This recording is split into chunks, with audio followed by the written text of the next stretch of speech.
Halo semuanya, selamat datang di Detektif Asral, muak hal misterius dengan cara khusus. Kembali lagi, masih berdua. Masih berdua bersama gue dan Bro Willy. Karena Jesselyn masih absen sakit. Tapi ternyata Jesselyn ada di belakang. Halo Jess. Tapi kita belum ajak konten karena konten kali ini pakai energi ya. Ini pakai energi dulu, nanti yang habis ini baru. Karena kita next konten kita ngobrol-ngobrol, jadi konsepnya talk show aja, bukan yang sekedar scanning lah. Iya, sekarang pakai scanning, pakai energi. Jadi Jesselyn kemarin sebenarnya udah agak sehat ya kan. Tapi katanya Jesselyn, aku aja baru nge-scan dikit aja udah langsung ngedrop lagi. Udah jangan, jangan bandel. Sembuh dulu gitu kan. Nanti ya doain lah teman-teman semua the clients buat Jesselyn biar fit lagi, biar bisa konten lagi, bisa menghibur, bisa memberikan value-value buat kalian semua. Amin. Ini aja baru ngonten 12 Januari. Jadi maaf ya ada clients kalau kita bolong 2 minggu. Banyak, maaf. Kita kan libur Natal tahun baru kan. Iya. Terus langsung jebret Jesselyn 1 minggu 2 minggu di rumah sakit. Ya 2 minggu lah gitu. Jadi gak apa-apa, ini tandanya DA tuh udah lama gak istirahat panjang loh. Ngerasa gak sih lu? Tahun lalu kan gua yang Januari Februari masuk DBD. Oh iya ya. Berarti 2026 lo gitu. Kok agak tai ya? Bener kan logikanya ya? Iya juga sih. Tapi alhamdulillah saya tidak pernah sakit keras. Amin, jangan sampai. Oke, jadi di konten kali ini seperti biasa kita podcast astral, portal kita yang dimana ya kita ngobrol-ngobrol aja sesuai tentang dunia-dunia misteri lah pastinya. Tapi yang berbeda dengan konten kali ini adalah high requested atau most requested dari para the clients yang sering ditanya-tanyain, "Kak, konten ini dong, bahas ini dong." Jadi kita akan coba yang namanya adalah live research. Live research secara kulit luarnya aja. Kira-kira ada yang menarik nggak kalau dari hasil scanningan Bro Willy ya? So that's why kenapa Jesselyn belum ada di sini. Yang ada duduk manis aja Jesselyn ya kan. Dan gue tahu kalau Jesselyn udah penasaran dikit-dikit dia make dia. Kok lagi seru coba kecek dikit, scanning Jangan dikit. Jangan bandel Jess. Jangan bandel. Jadi udahlah kita berdua aja ya. Oke. Jadi di konten kali ini kalian udah banyak banget. Kalau nggak salah sempat ya kita buat question box juga. Apa sih konten yang pengen kalian DA kontenin gitu kan, yang belum pernah kita kontenin juga. Dan ini kita udah kurasi. Kita akan coba untuk live research kita pada konten kali ini. So langsung aja tanpa berlama-lama kita mulai. So let's break it down. Let's go.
Langsung aja, kita ada beberapa kasus ya Bro Will ya. Beberapa kasus dan juga beberapa tema lah kontennya. Dan kita masuk ke yang pertama.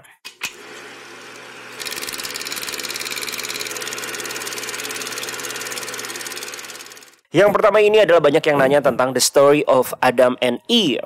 Nah, jadi nih ya, di buku The Adam, Eve and Story karya Chan Thomas diterbitkan pada tahun 1966. Betul. Dan mengusulkan teori bahwa peradaban manusia mengalami siklus kehancuran akibat bencana alam global seperti pergeseran kutub bumi, gempa bumi, tsunami, dan perubahan iklim yang ekstrem. Thomas juga mengaitkan teori ini dengan mitos-mitos kuno seperti banjir besar dan berbagai budaya, dan berpendapat bahwa peradaban besar seperti Atlantis mungkin telah lenyap akibat siklus ini. Dan setelah publikasi nih, anehnya nih guys ya, buku ini nih disita dan diklasifikasi. Klasifikasi. Ayo. Jadi buku ini nih disita dan diklasifikasi. Bacanya gimana sih? Diklasifikasikan. Jadi ini setelah publikasi, buku ini disita dan diklasifikasikan oleh CIA. Jadi tuh kayak disikretin gitu ya, dirahasiakan gitu ya. Nah, tapi ini yang anehnya juga nih, yang CIA sendiri nih hanya merilis 57 halaman nih, dari yang dimana dugaannya itu adalah 284 halaman. Jadi dalam dokumen nih, deklasifikasinya nih parsial pada tahun 2013, memicu spekulasi tentang isi yang katanya sih disensor atau ya ditahan lah sama CIA. Dan konspirasi seputar buku ini nih muncul karena tindakan CIA yang dianggap sengaja menyembunyikan informasi sensitif terkait bencana global di masa lalu atau mendatang. Gitulah. Jadi ya buku ini berisi pandangan lah yang dapat mengancam narasi sejarah atau menimbulkan ketakutan massal, apalagi ya yang berbau-bau tentang kitab suci juga ya. Ya kan beberapa sejarah kan juga ada di kitab suci juga gitu. Iya. Gitu. Jadi ya isinya bukunya tentang kiamat, hari pertama, hari kedua, hari ketiga, hari keempat sampai hari ketujuh lah. Yang dimana isinya mungkin kalian bisa cari sendiri nih. Nah, tapi ini kan balik lagi nih ya, The Story of Adam and Eve, yang menjadi sebuah konspirasi itu, jadi bahan konspirasi adalah kenapa CIA sampai mau ngurusin yang kayak gini nih. Apakah saking detailnya, apa mereka saking ketakutannya bahwa mereka sudah menyiapkan konspirasi bahwa sejarah tuh begini, paham kan? Jadi mereka udah Saking membuat ketakutan. sebuah setting, paham gak sih? Saking ketakutan. Bullshit. Tadi gue sekilas dapet kenapa CIA. Nah, menurut lo nutupin gimana itu. nih? Langsung aja ya, karena Iya. kan kita kan kulit doang nih, gue Iya, gak mau dan terlalu dalam. banyak kan supaya kita Menghemat waktu. cecet ya, menghemat waktu. Chan Thomas nih sama seperti gua, Jesslyn, DA, dan juga siapa? Zakaria Sitchin yang nulis buku mengenai Anunnaki. Jadi maksud lo dia indigo? Bukan. Ternyata begitu gua ngelihat Chan Thomas ini, gua langsung nyium bau bukan kubu kiri ya, tapi entitas, which is iblis. Tetapi gua nggak yakin ini iblis atau arka ya. Nostradamus gue juga langsung nyium kan. Ya. Tapi bedanya Nostradamus itu Iblis. jelas banget iblis dan perjanjian. Ini gue nggak ngeliat perjanjian, tapi kayaknya ada entitas yang ngasih tahu dia. Dan kalau dari getarannya sih kayaknya iblis ya. Cuma gue nggak tahu ini iblis netral atau iblis kubu kiri. Gue nggak ngerti nih. Kenapa? Lo bisa bingung kayak gitu karena nggak ada niat negatif, cuma Ke Chan ngasih Thomas. bocoran. Oke. Kenapa beberapa entitas seperti malaikat, arka atau kalau malaikat udah pasti dari kubu kanan, perintah Tuhan ya, perintah kubu kanan. Tapi kalau arka juga perintah kubu kanan sih. Berarti ini iblis. Ini iblis netral atau iblis kubu kiri yang Oke. dia senang dengan kepekaan orang ini. Orang ini nih selain dia bukan indigo, tapi ketika dia dapat info tuh dia bisa mengorganisir info itu dengan bagus dan menyusunnya. Ditambah dia punya dasar keilmuannya, Bow. Betul. Kalau andai kata gue dan Jesslyn juga merupakan mungkin seorang dokter ya, dokter arkeolog, dokter apa, cara gue menyusun semua info juga udah beda. Bahkan gue tulis buku dan buku ilmiah mungkin kesannya. Dia udah ada sensitif, ditambah dia juga punya keilmuan. Tapi di situ lu mengkerucutkan lagi ya bahwa ini antara iblis netral atau kubu kiri. Iya, soalnya dia mengetahui ini emang berasa bocoran, bukan tugas atau perintah. Sama kalau gue dan Jesslyn juga maksa gitu, itu namanya kan bukan sebuah tugas atau perintah, itu bocoran. Tapi gue nggak bisa bilang negatif, gitu. Apalagi? Nah, tapi menurut lu CIA kenapa menyimpan ini? Oh ya, yang paling gampang sih, dan gue yakin banyak orang yang berpikir begini ya. Yang paling gampang kan CIA atau negara para elit global bilang supaya tidak menimbulkan kepanikan massa.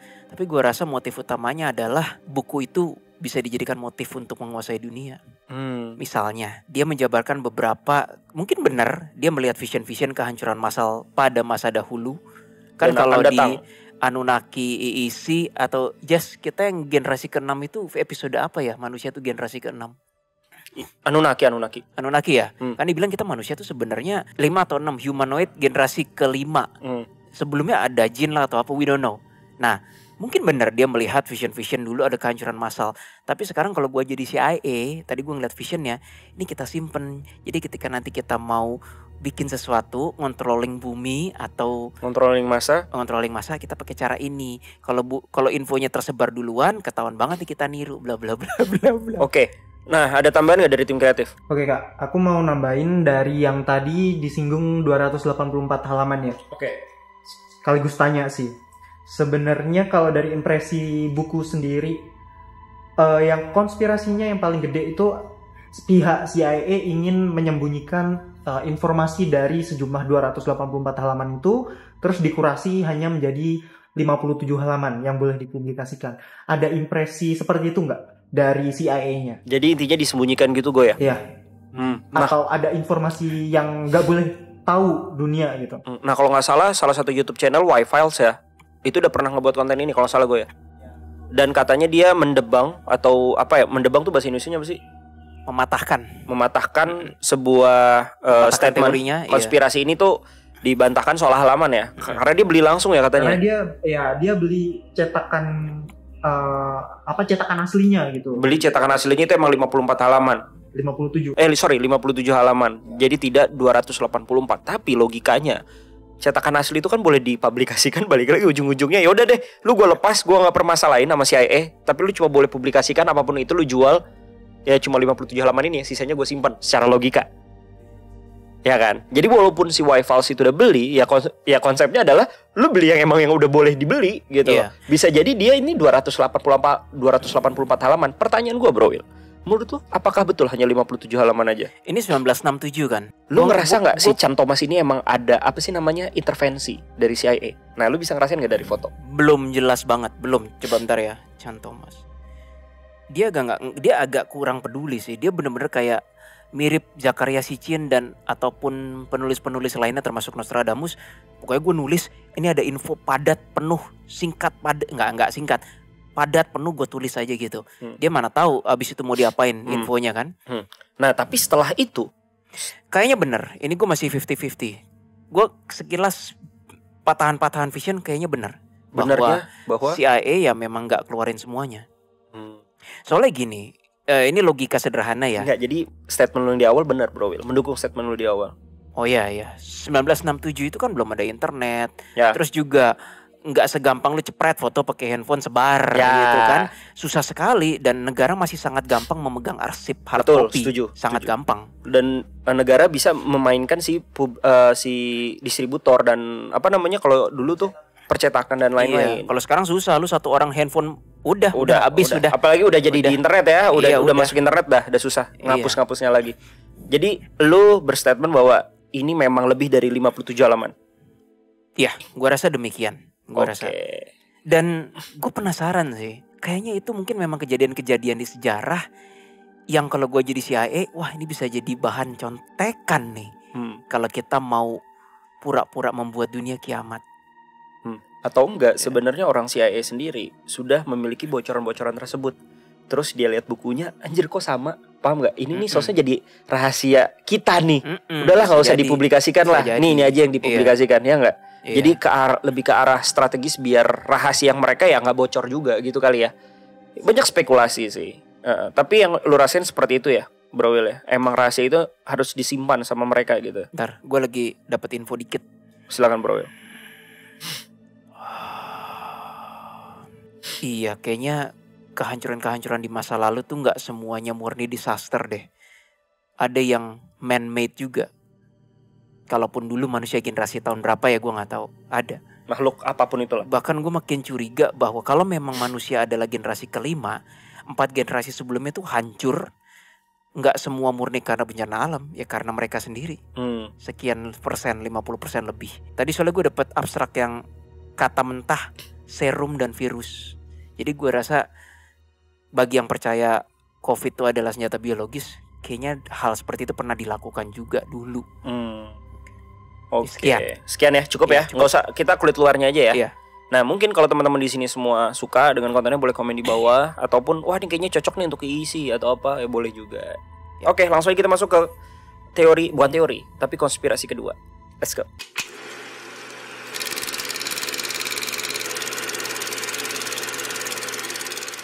Oke, topik ketiga ini adalah yang sering banget juga, ya gue juga tahu sih, sering banget di request juga nih sama the clients, yaitu adalah bangsa Lemurian. Gue nyebutnya bangsa Lemunilo, anjay. Jadi ini bangsa Lemurian adalah salah satu peradaban mitos yang sering dikaitkan dengan teori konspirasi, sejarah alternatif, dan spiritualis New Age. Wow, Lemuria disebut juga sebagai sebuah benua atau daratan luas yang dahulu kala berada di kawasan Samudra Hindia atau Pasifik dan dihuni oleh makhluk cerdas dengan peradaban yang sangat maju, jauh sebelum sejarah manusia yang kita kenal saat ini. Gitu. Jadi ya banyaklah asal-usul mitos Lemuria ini ya. Salah satunya nih dari teori ilmiah awal pada tahun 1864. Nama Lemuria pertama kali dicetuskan oleh Philip Coulter. Wah, jadi dia duluan nih yang bikin nama Lemuria itu. Baru selanjutnya ada kaitannya dengan teosofi, yang dimana nih akhir abad ke-19an lah ya. Mitos Lemuria ini kemudian diadopsi oleh Madame Helena Blavatsky, pendiri gerakan teosofi yang mengembangkan gagasan tentang peradaban kuno yang sangat maju. Nah, so far gitulah ya. Tapi untuk gambaran bangsa Lemurian itu seperti apa sih? Jadi ini mitos bangsa Lemurian digambarkan sebagai fisik dan spiritualis. Waduh. Jadi Lemurian disebut sebagai tubuh yang tinggi juga nih, memiliki tubuh yang tinggi dan sering digambarkan tuh dia tingginya sekitar 2-3 meter gitu guys. Dengan kulit bercahaya, waduh, glowing in the dark. Terus mereka diyakini sebagai makhluk yang sangat spiritual, hidup dalam harmoni dengan alam dan memiliki kemampuan telepati dan juga psikis atau psychic ya.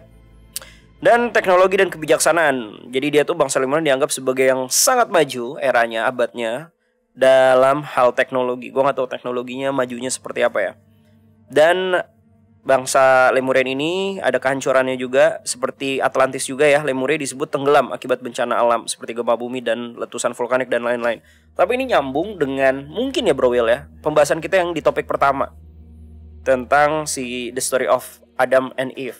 Dan lu bilang, bang, kita yang sekarang nih, manusia yang sekarang itu adalah generasi kelima. Bisa jadi Lemurian ini, Atlantis dan teman-teman itu adalah sebenarnya ya generasi sebelum kita yang sudah Betul, punah. Betul. Tapi yang keberapa kita butuh data lebih banyak. Betul. Karena jika mengacu pada definisi peradaban kuno yang maju, gue ngeliat banyak men, dari berbagai sumber di dunia dengan cerita-ceritanya, baik legend atau mitos ya, banyak. Jadi gue agak bingung Lemuria, walaupun dibilang letaknya di mana tadi? Dikaitkannya Gunung Shasta dan juga Samudra Hindia dan Pasifik. Agak kurang sih datanya. Dan tadi gue coba kontak teman-teman dari Pleiadian atau nggak ada jawaban. Kayaknya belum waktunya sih. Dan ingat juga Bro Will, dulu jin itu bentuknya fisik kan.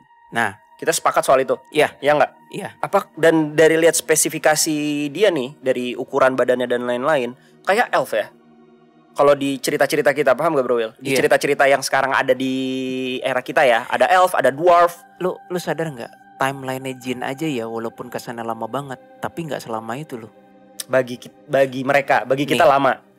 Kita pernah nanya sama jin bahwa kayaknya pas zaman dinosaurus mereka udah ada. Nah dinosaurus kan, wah ratusan juta tahun lalu gitu kan. Mungkin orang-orang berpikir, ya berarti jin termasuk yang paling awal. Kita mungkin yang paling akhir. Nanti dulu. Bumi diyakini usianya 4 miliar tahun loh, 3,5 miliar tahun. 200 juta tahun sama 3,5 miliar tahun tuh jauh loh, Bro. Iya. Gue mana tahu sebelum jin ada lagi. Iya. Gue mana tahu. Setuju. Iya kan? Gitu. Ya balik lagi tentang statement lu yang di awal tadi Bro Will, yang di topik kita yang pertama. Ya, si Chan Thomas itu. Lu banyak melihat bahwa generasi-generasi sebelumnya punah gara-gara ulah mereka sendiri, bukan karena alam. Ya. Ya bisa jadi kan mereka maju kan. Bisa. Bisa jadi dia menciptakan sebuah teknologi apa ya, jadi malah memunahkan diri mereka sendiri. Betul, karena peradaban yang maju di masa lalu gue yakin banyak. Lemuria ini salah satunya. Jangan-jangan manusia-manusia yang mungkin sensitif melihatnya itu beda-beda, tapi percaya itu terjadi di masa lalu. Jadi bahasa Inggrisnya scattered all over the place, kepecah-pecah gitu loh timelinenya. Contoh deh, ini gue sedikit mau membanggakan kisah Hindu. Krishna tuh zamannya Mahabharata, dia berdoa lalu seluruh negaranya, bukan kota loh, negaranya terendam laut. Itu legendanya. Dan beneran ada ruins ya Bo, ditemukan oleh Discovery Channel. Namanya kota Dwaraka. Dwaraka tulisannya DVARAK. Itu di mana Bro? Oh, gue mesti lihat lagi, tapi ditemukan di bawah laut. Diyakini di bawah laut. Diyakini itu dulu kota tempat Krishna ada, Dwaraka. Dan wah, itu strukturnya dan teknologinya, bukan teknologi sih, keindahannya gue ngerasa kayak emang bisa ya zaman-zaman dulu orang bangun kayak gini gitu. Kan dibilang tadi dikatanya tenggelam kan? Banyak cerita-cerita kuno yang maju peradaban terus tenggelam oleh air tuh banyak, nggak cuma Dwaraka doang. Oke. Nah di sini juga ada yang dimana dikaitkan dengan tempatnya Lemuria ini Bro Will, Gunung Shasta di Amerika Serikat. Dalam spiritualitas modern ya, Gunung Shasta ini di California dianggap sebagai tempat persembunyian bangsa Lemurian yang selamat katanya. Legenda ini menyebutkan bahwa mereka hidup di kota bawah tanah yang disebut dengan Telos di dalam gunung ini dan terus melanjutkan peradaban mereka secara diam-diam. Lu melihat gambar dari Gunung Shasta ini, ada impresi nggak? Apa harus lebih dalam lagi? Kalau lebih dalam lagi ya harus lebih dalam lagi sih. Tapi apa impresi awal lo tentang gunung ini? Ada energi barrier pelindung sih. Gue nggak tahu dari siapa. Pelindungnya dalam artian mistis, maksudnya supernatural? Supernatural ya, kencang. Oh. Ya, ini sih kubu kiri nggak bisa masuk sih ini. Oh, seru nih. Gue bingung nih kok ada pelindung ya. Nggak netral ini. Nggak netral. Enggak. Tapi kondisinya positif. Maksudnya dari kubu Lebih ke protektif. Mental, membal gitu loh. menarik. Bisa jadi tempat tujuan kita baru nih nanti. Sekilas itu aja kali ya. Sekilas aja. Membal. Berasa membal. Oke. Tapi menarik. Oke. Boleh. Tapi vibrasinya bukan jin, nggak tahu apa ini. Something else. Bukan jin. Bukan. Higher entity atau alien. Gini, ini kan gue pakai Arca Force kan. Kalau jin walaupun membal tapi gue nyel gitu udah pasti kalah power mereka. Ini lain, ini mampu untuk membalkan energi arkanya. Kalau pakai energi yang satunya lagi, energi positif, Kesedot. tandanya positif dong. Nggak tahu. Pakai energi Dark Force membal, pakai Light Force kesedot gue rasanya. Energinya. Iya. Aneh ya. Oke, kalau kayak gitu kita stop dulu pembahasannya, ini menarik. jangan terlalu dalam, nanti jadi satu konten. Tapi boleh juga mungkin kalau kalian suka dengan pembahasan ini, boleh komen di bawah ya. Cukup kali Bro Will ya? Apa ada yang mau tambahin? Silakan, go ahead. Bukan tambahin, kayak penasaran aja. Kalau kita main-main dengan entertainment, penghisap Dark Force banyak ya. Penghisap Light Force apa ya? Penghisap energi positif gitu. Gue hampir nggak pernah nemuin tempat yang menghisap energi positif loh. Ini salah satunya. Tapi dia membebalkan ataupun mementalkan Dark Force. Aneh kan? Aneh loh ini. Aneh sih. Nah, makanya. Atau enggak sebenarnya powernya si shieldnya itu tuh berasal dari energi positif. Jadi lu masukin itu sama aja nambah energi si shieldnya itu, Bro Will. Bisa jadi. We don't know ini apa nih. Ini cukup unik nih, tapi jangan sekarang lah. Biar seru. Ya, nanti harus dijeselin. Oke, kalau kayak gitu kita next ke topik selanjutnya.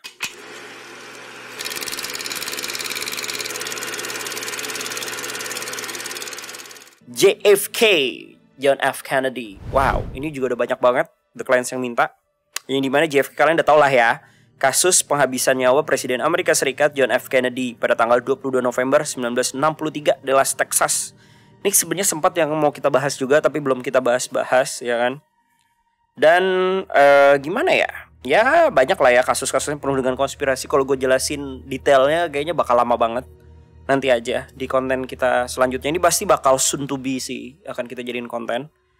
Tapi inilah yang dimana ada para pelaku-pelakunya ya, yang dituduhkan lah ya. Ada Lee Harvey Oswald, Jack Ruby, dan ya gitulah. Tapi langsung aja kita tanya ke Bro Will. Gimana nih Bro Will soal impresi lu tentang dari kasus JFK ini? Politik lagi. Dan memang gue rasa ini ada hubungannya dengan Soekarno sih. Ya pasti, karena dari sejarah pun memang memang dekat. Dari teori-teorinya gue rasa bener bahwa JFK itu sohib dengan Soekarno dan biasa paman Sam nggak suka. Lu kubu mana lu presiden mana lu kok malah sohib sama orang yang bukan kita gitu. Politik gue rasa ini. Nah benar juga kan, setelah JFK meninggal, ya itu dia mulai tuh ada Super Semar dan lain-lain. G30S mulai tuh yang pernah kita kontenin ya Bro ya, di EEC Noise ya. Nah, itu masuk ke sini nih. Sebenarnya ini sempat kita pelajarin karena mengandung unsur ke arah G30S juga sih kemarin ya. Oh, ada lagi impresi lain. JFK ini pihaknya ya, ibaratnya komplotan dia tuh nggak gede, nggak kecil loh. Maksudnya komplotannya siapa nih? Dalam suatu kondisi politik kan kita selalu mana yang satu kepentingan, mana yang beda kepentingan. Yang sama kepentingannya sama si JFK aja, John F. Kennedy, itu nggak kecil. Gue ngerasa dapat vision, misalnya ini JFK, orang-orangnya tuh yang mendukung dia dan yang memang kepentingannya sama, itu nggak kecil, masih kalah sama yang lebih gede. Maksudnya masih gimana ya ngomongnya? Sekarang kan kita yang kontra kali. Yang kontra iya. Ya, sekarang kan kita gede, Pak Prabowo nih, misalnya presidennya sudah sangat kuat dan orang-orang sekitarnya sudah sangat kuat juga yang mendukung Pak Prabowo. Tapi kan Pak Prabowo pasti masih punya musuh dong di luar sana, musuh-musuh politik. Nah itu lebih gede dari Pak Prabowo kalau mau dianalogikan. Tapi ini JFK, lebih gede dari JFK, gila loh. Jadi intinya yang kontra sama JFK itu lebih banyak ketimbang Gua yang cium satu kata, Arab. Mau ini Meksiko, wah makin mendalam, nanti aja deh. Jadi kayaknya musuhnya JFK itu para oligarki dari beberapa negara. Oke. Gitu. Dan lu bisa memastikan bahwa ini agak-agak konspirasi nggak meninggalnya dia? Atau memang beneran lah? Bukan konspirasi, kan kasusnya jadi menjelimet ya. Pembunuh ngebunuh pembunuh dan lain-lain, saling menghilangkan jejak gitu kan. Intinya ini sudah direncanakan. Jelas.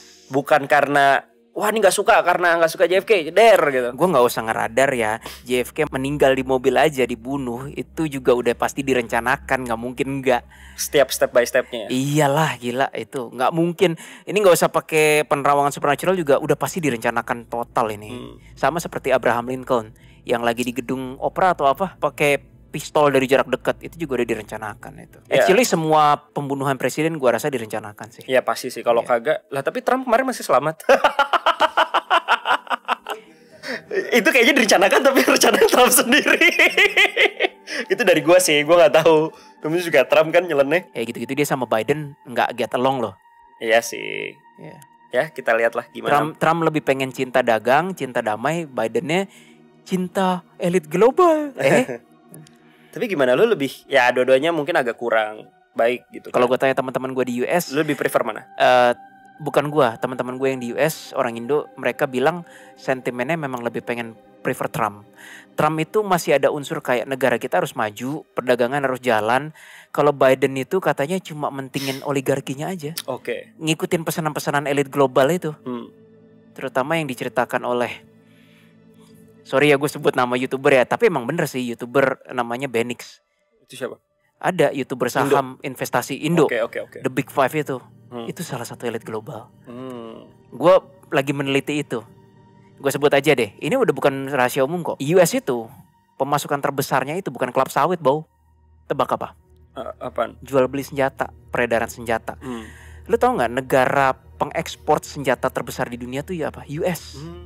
Jadi kalau ini kata Benix ya, kalau US itu bilang cinta damai tai kucing, karena dia eksportir senjata terbesar di dunia dan itu dimiliki oleh 5 perusahaan yang semua orang juga udah tahu.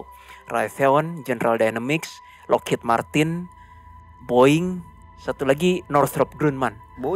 Boeing, iya bener kan ya Boeing kan? Ya 5 ini disebut kadang-kadang ada yang bilang the big five. Yang punya itu aja anjir. Jadi tiap kali ada gampangnya. Kalau nggak ada perang saya mau beli senjata. Exactly. Semakin ada perang semakin seneng mereka. Dan ini udah rahasia umum kok. Makanya gue bilang salah satu elit global ya itu. Si Joe. Si yang the big five itu. Pasti itu pasti berasa. Ya dan balik lagi presiden cuma boneka aja lah ya. Biden nggak tahu si Trump. Ini kita jadi ngelebar. Nah, tapi kalau Trump gimana menurut lo? Dari segi ya, lu scanning.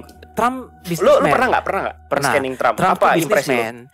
Dia punya prinsip ya kalau negara gua hancur, apa yang mau gua pimpin gitu. Jadi negara gua emang harus kuat. Perkara negara lain gua tindas bodo amat. Sah sih, gue juga pengen Pak Prabowo gitu negara kita dong. Iya dong. Tai lah US masa bodoh gue. Yang penting Indonesia harus kuat dong. Ya, Trump tuh gitu, simple. Nggak bisa disalahin sih. Oke. Kalau Pak Jokowi gimana, Bro?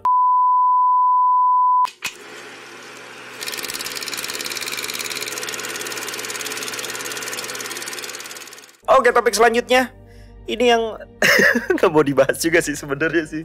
Dari awal DA terbentuk ini udah banyak requestan ini, Bro. Oke. Yaitu adalah tentang kasus almarhum Munir. Salah satu pahlawan HAM kita ya di Indonesia yang meninggalnya ya sangat-sangat konspirasi. Oh shit. Gue gak usah jelasin lah, kalian pasti lebih tahu lagi. Dan mungkin coba nonton lagi tentang kasus Munir. Ini panjang kali lebar, kalau mau dijelasin jadi satu konten. Tapi mungkin langsung aja masuk ke impresi. Menurut lo kenapa sih Munir ini memang ditiadakan lah konsepnya? Shit. Baunya cuan, uang, duit. Kenapa? Silakan bro. Ada hubungannya dengan Hokage 1.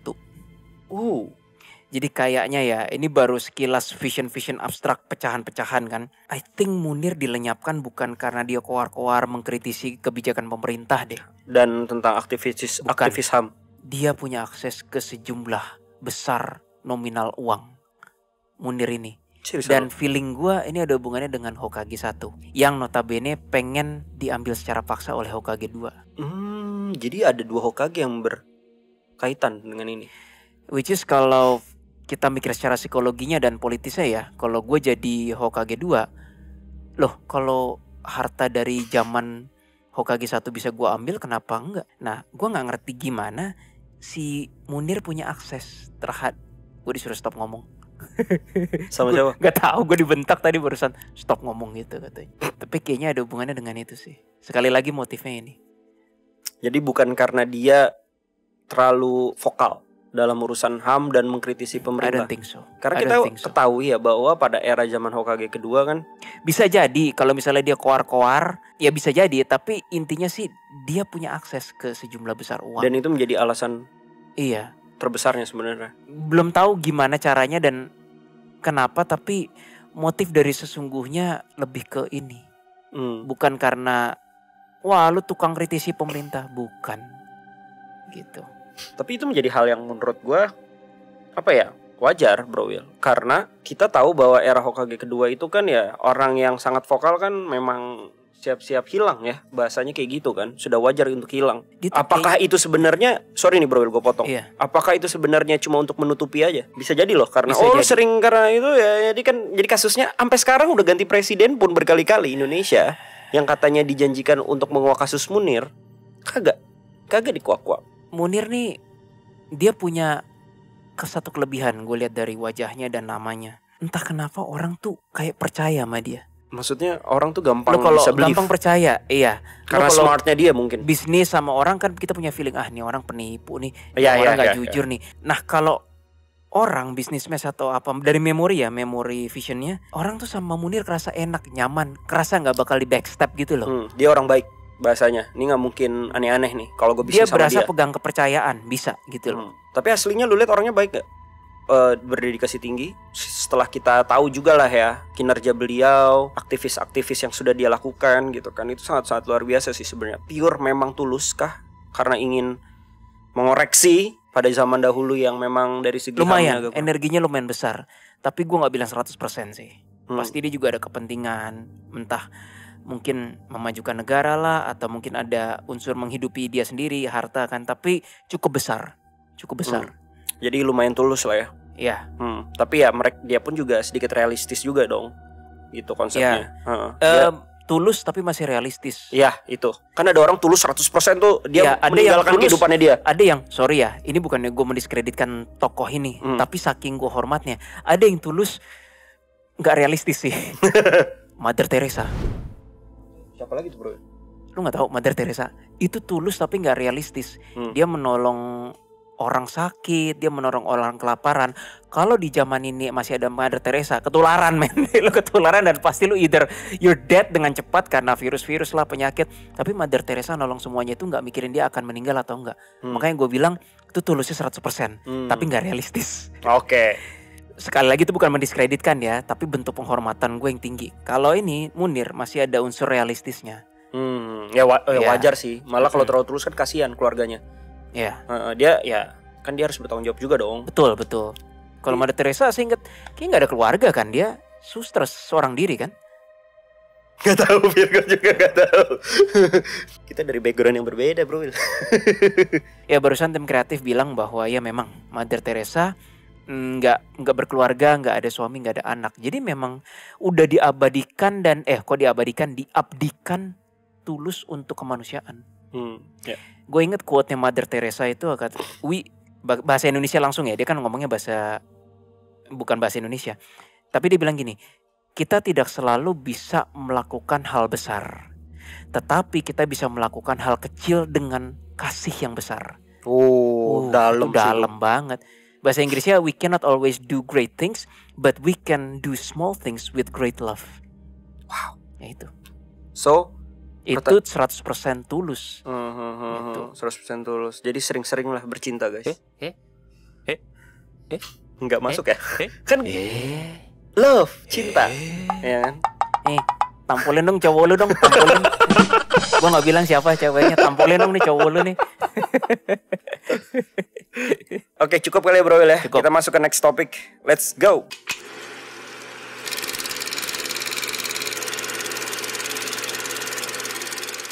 Chernobyl. Wah, ini dia nih. Chernobyl ini bisa dibilang konspirasi terkait ledakan reaktor nuklir nomor 4 di Chernobyl pada tanggal 26 April 1986. Jadi ya pada banyak yang berfokus juga nih pada penyembunyian informasi dan ketidaksempurnaan dalam penanganan krisis. Jadi secara resmi nih ledakan ini disebabkan oleh kesalahan dalam uji coba dan lain-lainnya lah ya. Tapi konteksnya guys, ini menjadi sebuah kecelakaan reaktor nuklir terbesar juga. Dan katanya nih radiasinya juga tidak akan hilang-hilang bro Will. Sampai berapa juta tahun bro? nggak sampai 25.000 tahun gitu. Sampai Doraemon jadi makhluk nyata, sampai dia akhirnya buat live action juga belum kelar tuh mungkin menurut gua gitu. Nah, sebenarnya nih udah pernah kita kontenin lah ya. Tapi gimana menurut lo Bro Will, impresinya tentang Chernobyl ini? Ya, ini memang kecelakaan dan ada unsur kebukanannya.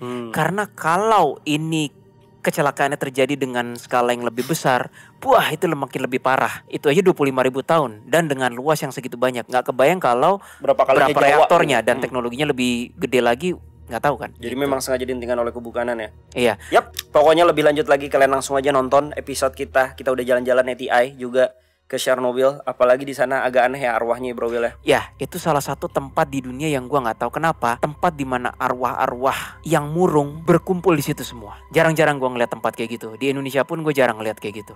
Di Chernobyl itu terjadi. Oke. Kota zombie astral. Yes, kota zombie astral. Thank you, tim kreatif. That's a good one. So langsung aja kalian bisa nonton kontennya yang Chernobyl kita di Live in by Mandiri ya kan, di aplikasinya. Caranya gimana? Ada di bio, kalian tinggal lihat aja, buka di deskripsi.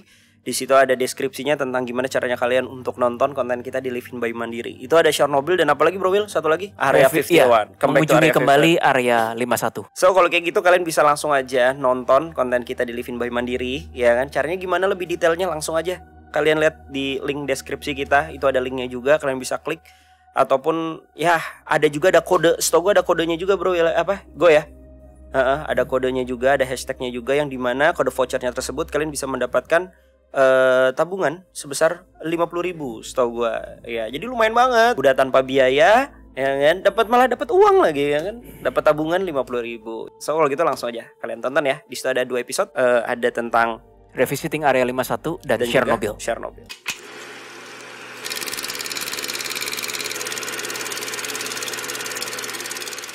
Nah, kita langsung masuk ke yang terakhir nih, topik terakhir dan paling hangat juga karena lagi up to date banget karena DA juga belum full member kemarin-kemarin, jadi kita belum bahas. Tapi kita bahas dikit-dikit dulu lah ya. Ya itulah tentang Los Angeles Disaster Conspiracy.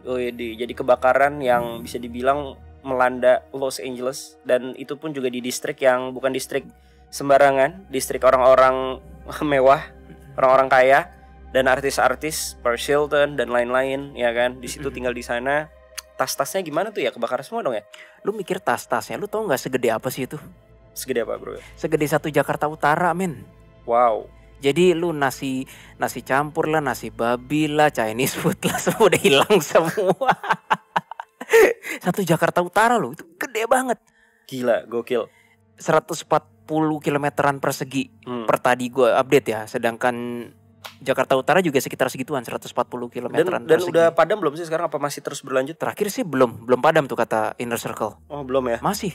Gila loh, anginnya soalnya kering. Angin Santa Ana itu. Oh Santa Ana, oke. Lo mau ngejahit siapa nih? Lagi mikir. Santa Ana ya kan. Ana nggak tahu Ana. Nah tapi kalau ngomongin soal konspirasi sebenarnya banyak banget nih tentang si kebakaran ini penyebabnya. Kita nggak tahu apakah ini karena alam, human error, atau memang di konspirasi juga banyak lagi nih karena peran teknologi cuaca juga. Terus juga ada katanya alat yang itu tuh twing, perang gitulah ya. Apa sih tuh? Yang kembang api. Laser gitu tuh, laser beam juga ya kan. Banyak konspirasi, saking banyaknya gue nggak tahu berita aslinya Bro Will. Yang gue tontonin malah berita-berita konspirasinya, kan tolol. Yang lewat di FYP gue tuh malah yang konspirasinya, bukan yang berita aslinya. Nah Bro Will yang sudah mendalami nih, jadi kebalik nih hostnya nih. Apa aja sih sebenarnya konspirasinya Bro Will? Yang laser gue malah belum tahu. Yang gue kira petasan atau apa gitu. Nah enggak, itu laser katanya tuh ya. Yang katanya pernah terjadi juga di mana tuh videonya. Nah yang di Hawaii ya, jadi digabung-gabungkan gitu loh. Ya, dicocok logikan lah bahasanya. Yang namanya juga netizen. Ini gue ngerasa anginnya emang gila sih. Like kering dan dahsyat. Bahkan itu lu lihat nggak, ada tornado mini api lu, itu serem banget men. Jadi di tengah kebakaran itu ada kayak tornado api, serem banget. Gue belum bisa menemukan energi sabotase ya di sini ya. Kayaknya masih human error ini. Oke. Ini langsung masuk, lo langsung menjawab pertanyaan gue Bro Will. Iya, tapi kan gue butuh data lebih banyak. Betul. Memang mulainya rasanya dari Palisade itu. Dan itu memang gue ngerasanya lebih ke human error instead of sabotase. Ya, tapi kalau dari berita, mungkin lo tahu sama tim kreatif ya, itu sebenarnya titiknya berawal dari mana sih? Palisade itu. Palisade, iya. Oh dari Palisade California satu itu. rumah? Nggak tahu, tapi nggak ada yang tahu. Tapi yang dari tahu. Palisade itu dekat pantai Malibu Hmm, gitu, dan itu tempat para artis, aktor Hollywood semua di situ. oke. Nah, jadi pertanyaannya lu bilang tadi adalah ini karena human error ya tadi ya. Apa yang lu dapat impresinya Bro Will sebenarnya? Impresi penyebab baru awal ya human error. Entah mungkin ada orang buang bahan terbakar sembarangan di sampah, atau someone lupa matiin kompor terus gosong terus kebakar, we don't know. Tapi human error yang kayak gitu-gitu tuh berasanya. ini? Dan plus alam. Pas alam, alam ini berperan kuat Angin banget. Santa Ana itu kan. Iya, ini gila sih anginnya sih. Ya emang. itu kan angin Kerasa. bara api ditambahin oleh oksigen dan dibawa lagi oleh angin, ya makin menyebar aja kan si percikan-percikan api itu kan. Ya, walaupun ada keanehan kenapa pohon-pohon gak kebakar, tapi mobil dan rumah kebakar, itu gue juga nggak bisa jawab tuh. Nah, ada konspirasi juga bahwa ya banyak kan yang katanya tiba-tiba asuransi Ya. polisinya diiniin, Termasuk polis-polisnya wadah airnya itu kosong. damnya. Iya, banyak konspirasinya. Tapi gue masih ngerasa Ini apakah ada ulah orang ketiga? Maksudnya paham kan gue? Maksudnya paham kan Bro? belum kelihatan, belum kerasa gue. Masih murni gara-gara human error ini Dan alam. dan alam. Soalnya kalau memang ini sabotase, kayaknya yang meninggal lebih dari 11 sih. Hmm. Dengan cepat apinya nyebar. Kalau gue mau sabotase, nggak cuma satu men sumbernya. Pasti banyak. Sedangkan Benar. kalau menurut berita sumbernya satu, nyebar kemana-mana gara-gara angin. Gitu. Ya karena kan dikabarkan juga pengen buat smart city juga di situ kan ya. Ya, gue dengar Smart LA City kan, gue dengar konspirasinya. Karena ya lahan semakin dikit dan makin mahal kan LA kan. Mm-mm. Ya udah gila itu sampai berapa triliunan Mungkin dolar bisa ya jadi, ruginya ya. tapi alam kali. Jadi kayak bagi si pengembang kayak wah pucuk dicinta ulam tiba nih, kesannya gitu. Gue belum ngerasain ini sabotase. Tapi kalau apakah ini bisa jadi sabotase kebukanan juga sama kayak kasus Chernobyl? Karena ada human error plus alam nih yang bermain. Jujur, Walaupun alam tersebut masih bisa diprediksi jujur loh. alarmnya agak nyala ke situ sih, Nyala ke kebukanan, bahwa ada unsur kayak tangan Tuhan, takdir. tangan Tuhan. Iya. Karena kesalahan manusia terus jadi begini. Sebagai contoh deh, yang karena kesalahan manusia juga jadi bubar. Siapa yang baru-baru ini tuh Lumpur turis, Lapindo. bukan turis brengsek, objek wisata kita, dia main kembang api atau apa, turis asing kebakaran kan? Di mana itu, Bromo atau mana ya? Belum lama kok beritanya. Gue baru tahu gue. Ada turis asing kayaknya, bukan turis Indonesia. Foto priwet. Pernah denger ya? Oh itu Bromo. Bromo, bukan orang Indo kan? Orang Indo. Orang Indo. Oh, Orang sorry. Indo. Ya udah, bukan walaupun orang Indo brengsek kan artinya. Ya, jadi kebakaran kan? Ya, itu gara-gara percikan api juga. Ya, jadi gue percaya bisa karena human error. Itu kan bukan sabotase, itu hitungannya human error. Iya. Ya tergantung lu mau ngeliat dari sudut pandang Tapi mana sekarang kan. jadi hijau Bromo gara-gara itu. Karena Gue nggak peduli, pokoknya dia merugikan aja. Iya sih. Walaupun sama orang Indonesia, gue nggak suka itu attitude kayak gitu. Iya. Tapi di Bromo kurang-kurangin dong itu aneh punglinya. Oke lanjut. Nah jadi kalau gua ngambil kesimpulan lagi, secara ini impresi awal aja ya Bro Will ya. Kita belum terlalu dalam, mungkin nanti di next konten. Kalau kalian setuju boleh komen di bawah. Ya intinya ini karena human error dan juga alam. Dan Bro Will merasakan ada alarm-alarm dari kubu kanan nih ya. Bahwa kenapa kejadian ini bisa terjadi. Ya kita nggak tahu apakah itu karma tanda kutip ataukah karena apa ya. Beda nih kalau Chernobyl karena kita udah meneliti ya. Iya. Nah kalau ini kan kita belum deep. Baru kejadian fresh. Ya. Jadi baru impresi. Kita terus update aja lah. Update beritanya seperti apa, baru nanti kita kontenin gitu. Sip. Oke. Dan itu saja guys konten kita kali ini, topik-topiknya. Tapi sebenarnya ada satu topik tambahan nih Bro Will, yang pengen gua tanya pribadi. Yaitu adalah topik tentang konspirasi kenapa STY dipecat. Dia mau masuk Squid Game season 3.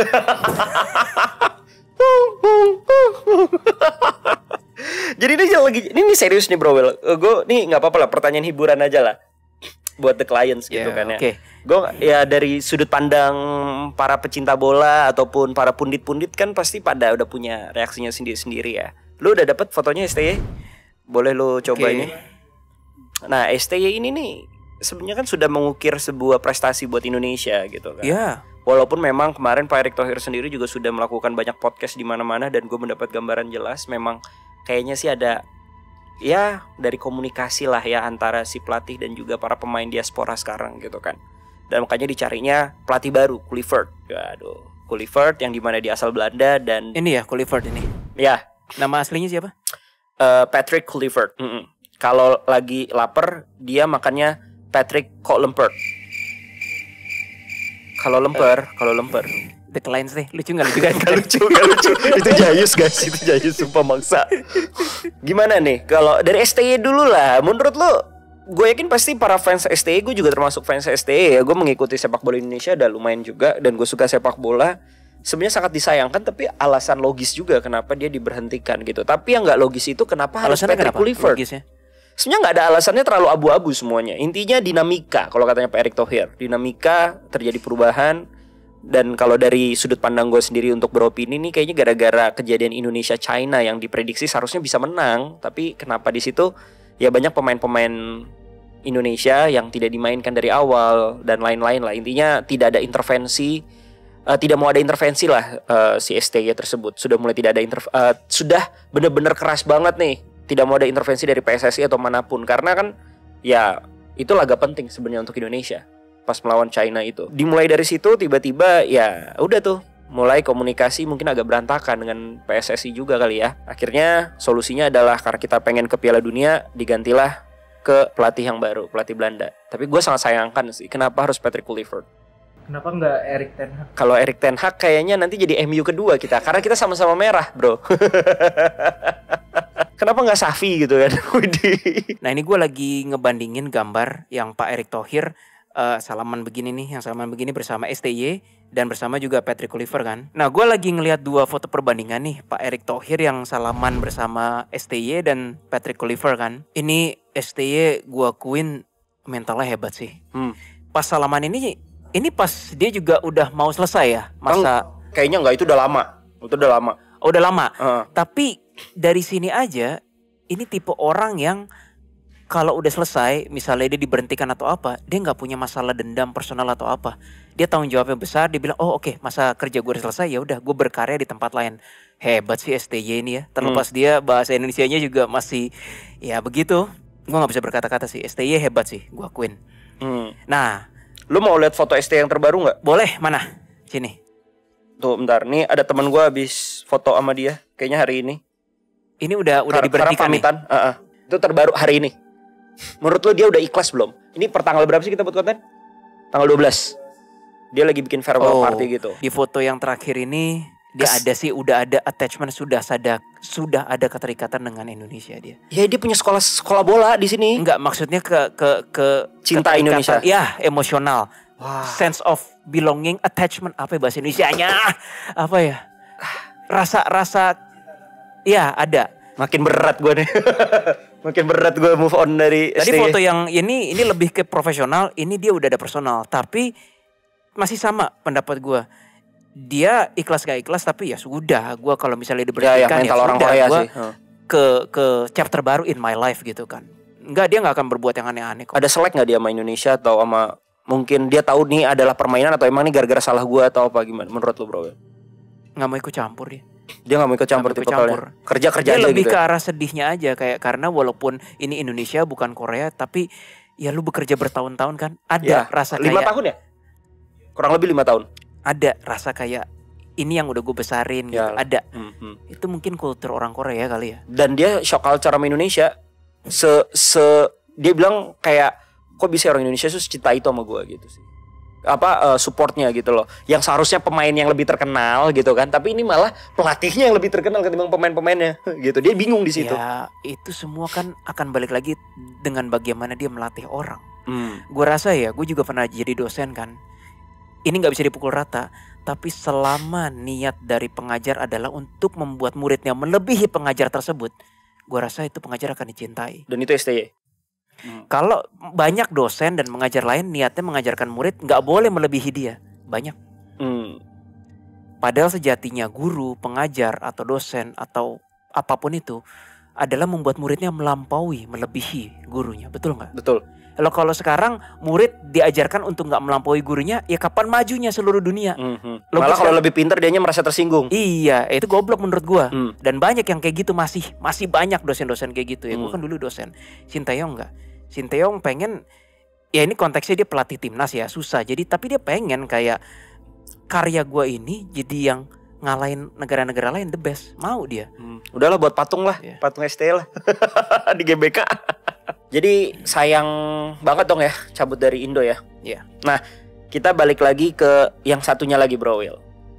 Tentang Patrick Kluivert sendiri. Ya, yang gua tahu dia dari segi apa ya? Prestasi, track record juga tidak membanggakan sebagai pelatih. Beda dengan sebagai dia pemain bola, dia sangat legend. Prestasinya dia juga luar biasa, tapi sebagai pelatih kurang. Tapi agak aneh aja sih yang gue sayangkan. Oke lah, gue masuk lah. Kenapa dia STY diberhentikan? Karena mungkin ketidakcocokan komunikasi dengan pemain diaspora dan lain-lain. Dan karena terbatas bahasa Korea, Indonesia, terus Belanda atau English, gue nggak tahu gimana. Tapi kan agak susah ya kalau gitu ya untuk sebagai pelatih memberikan sebuah taktik. Nah, kenapa harus Patrick Kluivert? Yang lu lihat nih kayak gimana nih dalam pemilihannya? Masih misteri sih. Masih misteri, gue juga bingung kayak karena gue bukan penggemar bola dan gue nggak ngerti dunia bola kan, jadi masih misteri buat gue. Tetapi yang jelas sepertinya sih Pak Erik punya pertimbangan-pertimbangan lain, karena kalau ada yang bilang kayak gara-gara Pak Erik bersiteru atau personal sama STY clash gitu, enggak, gue nggak ngerasa. Jadi memang sepertinya mungkin ada pertimbangan lain. Jadi masih misteri buat gue. Masih misteri. Nah tadi kan lu udah sempat juga tuh nge-scanning STY dari segi karakter dan lain-lain. Kalau Patrick Kluivert gimana Bro Will? Ini analisa dan penerawang subjektif gue bisa salah ya. Maaf kepada fansnya STY ataupun fansnya Kluivert. Tapi menurut gue kalau dilihat dari aura pelatih yang ideal, menurut gue energinya bagusan STY. STY itu tipe oke, lu gue bayar begini, STY fokus kepada hasil karyanya yang menjulang. Kok menjulang sih? Yang gemilang. Perkara dia yang terkenal atau apa itu nomor 2, nomor 3, nomor 4. Kalau Kluivert nih masih ada unsur kayak karya gue bagus tapi guenya juga harus ikut dong bagus. Ada unsur gitunya. Jadi dua-duanya itu nggak ada yang salah, nggak ada yang benar, itu normal manusiawi. Tapi kalau gue disuruh milih, gue lebih prefer pelatih yang pengen fokus kepada karyanya yang harus gemilang. Dia yang nomor 2, nomor 3. Karena ketika karya itu gemilang, karyanya dia gemilang, pasti yang buat karyanya juga gemilang juga nanti akan mengikuti. Exactly. Iya, itu dia. Ya sama kayak dosen tadi, gue waktu mengajar gue fokus supaya mahasiswanya melampaui gue. Oh mahasiswi aja. Jas gimana Jas? Jas kan mahasiswi gue lo dulu. Oke, jadi dulu Bro Will lebih dekat sama mahasiswi apa mahasiswanya? Dua-duanya. Percaya. Tuh, dua-duanya kata Jesslyn. Ya sih, karena ada juga kayak orang noise ya, yang udah itu banyak mantan mahasiswa lu ya. Iya. Pada kenalin Bro Willy. Wih, dosen gua tuh. Oke, tadi lanjut lagi ke arah tadi. Jadi so far gimana menurut lo tentang timnas kita nih? Ya, oke, lu nggak ngerti bola sih ya. Sayangnya nggak bisa jawab pertanyaan. Mungkin bisa lah sedikit. Tentang pemain kita yang memang rata-rata diaspora nih sekarang nih yang utama banget ya. Kan diaspora dan rata-rata memang keturunannya ke arah Belanda rata-rata gitu kan. Makanya dipilihnya Patrick Kluivert nih yang dimana asalnya dari Belanda. Diinginkannya, diharapkannya karena culture-nya sama gitu. Tapi bisa ngeklop nggak nih dengan timnas Patrick Kluivert ini? Kita baru ngeliat Patrick Kluivert-nya doang ya, belum dengan pelatih-pelatih asisten lain-lainnya. Tapi kayaknya cukup dari Patrick-nya aja. Per foto itu kalau gue ngeliat Patrick Kluivert, pede nggak dia? Pede nggak si Patrick Kluivert ini? Pede, tapi dia tipe yang nggak tahu ya, mungkin karena baru ya. Kalau yang salaman nama Pak Erick Thohir itu dia masih jaim. Dia masih bukan mendem masih jaga perlakuan dulu. I don't know kalau udah 2 tahun. Kayak dia pilih nggak mau masalah dulu sih. Yang penting jalanin aja dulu ya. Jalanin dulu. Oke. Ya kali kalau Indonesia nggak lolos udah jelas sih langsung bye kayaknya. Oke. Jadi apapun itu hasilnya, semoga kita doakan timnas kita bisa lolos Piala Dunia. Karena ya balik lagi ketika memang misalkan ternyata keputusan dari PSSI ini dan keputusan dari Erick Thohir ini tepat dan Indonesia lolos Piala Dunia, gue setuju bahwa Erick Thohir akan menjadi sebuah hero sih. Karena keputusannya dia membawa Indonesia pun juga bisa kita berbangga lah. Akhirnya ada nama Indonesia di Piala Dunia. Itu aja dari konten kita. Semoga kalian suka dan jangan lupa komen di bawah kira-kira mana yang perlu banget kita bahas 1, 2, 3-in mungkin, dan mana yang kayaknya cocoknya isi nih karena terlalu vulgar kalau kita taruh di YouTube. Silakan komen di bawah. Dan sekali lagi jangan lupa untuk doakan Jesslyn semoga cepat sembuh. Udah sembuh tapi biar lebih fit lagi ya Jess ya, dan gak ada penyakit-penyakit lagi, terutama untuk Jesslyn dan Willy yang emang sering sakit. Dua makhluk ini sering sakit kecuali saya. Alhamdulillah. Tapi katanya 2026 gue kena ya gantian. Iya. Minta bel Awal tahun. Awal tahun. Aduh, sengaja gue awal tahun dangdutan. Anjing sucks banget tahun baru gue. Tapi oke lah. Terima kasih kalau kayak gitu buat semuanya di Clans dan Happy New Year ya kan. Sampai jumpa di next konten kita selanjutnya. Salam detektif Astral, mengakal misterius dengan cara khusus. Bye.